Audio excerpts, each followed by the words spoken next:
Everyone walked off, except Peanut. I'm going with you. I was taking her to Granny's after church. I want to make sure she's okay, he said. Of course, Vesta said. Follow us. Peanut was a tall, slim man with clear blue eyes and a ready smile. But his expression could sharpen quickly when he was challenged. He didn't like to think of Ruby being sick.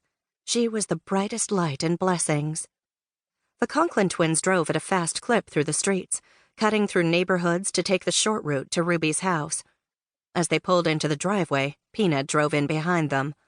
The twins waited for him to get out, and then they went up the steps together. Vesta knocked, then waited. Then Vera knocked, and they waited again. Well, her car's still here, so she has to be too, Peanut said. He stepped in front of the women and knocked even louder. Then, out of frustration, jiggled the doorknob.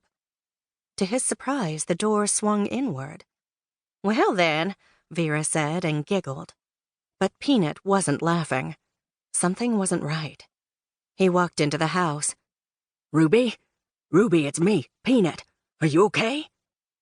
It was the silence that raised the hair on the back of Peanut's neck. Ruby? Damn it, girl, answer me. He started through the house with a long, anxious stride that ended as he reached the kitchen. He saw the overturned chairs, the knife block on the floor, and Ruby's knives scattered around it. He was trying not to panic when he saw the blood. Vesta and Vera were right behind him. They screamed at the sight and grabbed each other for comfort, but Peanut was already following the blood trail as he ran down the hall toward Ruby's bedroom. The bed had been made, but it appeared there had been a terrible tussle atop it. Ruby's purse had been dumped on the bed. Her wallet was empty, and her cell phone was 3 feet away beneath the windows. Clothes were on the floor, and one bloody pillow had been slashed. The stuffing was scattered all over the sheets, and the bedspread was missing. Peanut groaned, picturing her lifeless body rolled up inside it and being carried away.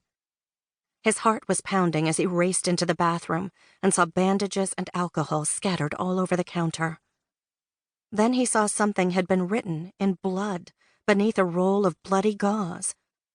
The hair stood up on the back of his neck as he carefully moved the gauze aside. Help me. Don't touch anything, he yelled, then pulled out his phone and called 911. Jared Dye was cursing a blue streak as he raced out of Blessings, with Ruby bound, gagged, and rolled up in her own bedspread in the back seat of his car. He hadn't planned an abduction or expected her to fight back, and he sure hadn't expected her to pull that knife. If he hadn't blocked her with his forearm, she would have stabbed him straight in the chest. Rage had made him hit her with his fist, but instead of being cowed by it, as she had been when they were married, she came back at him again, clawing and scratching. That's when he had pulled his gun and forced her to bandage his arm. It wasn't until he'd tied her up and threw her on the bedspread that he saw fear in her eyes. You better be scared, bitch, after what you did to me. I didn't come to start trouble. All I needed was a little money to tide me over. Then he'd rolled her up in her bedspread, carried her over his shoulder to his car, and dumped her in the back seat. He hadn't decided yet what to do with her. But if he let her go, she'd file charges and put him in jail. So he just kept driving. Ruby was scared, as afraid of Jared Dye as she'd ever been. She had no idea how he'd found her, but she knew after the fight they'd had that her chances of coming out of this alive were slim to none. What broke her heart was the thought that the secret admirer could have been Jared trying to weasel his way back into her good graces. She'd built up such hope, dreaming of a man she could spend the rest of her life with, not the man she'd been hiding from. She thought of her friends back in Blessings, especially Peanut. They would certainly find out she'd been abducted, but she doubted there'd been a witness. Everyone on her block attended church somewhere and was likely already gone when all of this occurred. The only option she had was to save herself. In his haste, Jared had tied her hands in front of her rather than behind her back, using one of her own leather belts as a tie.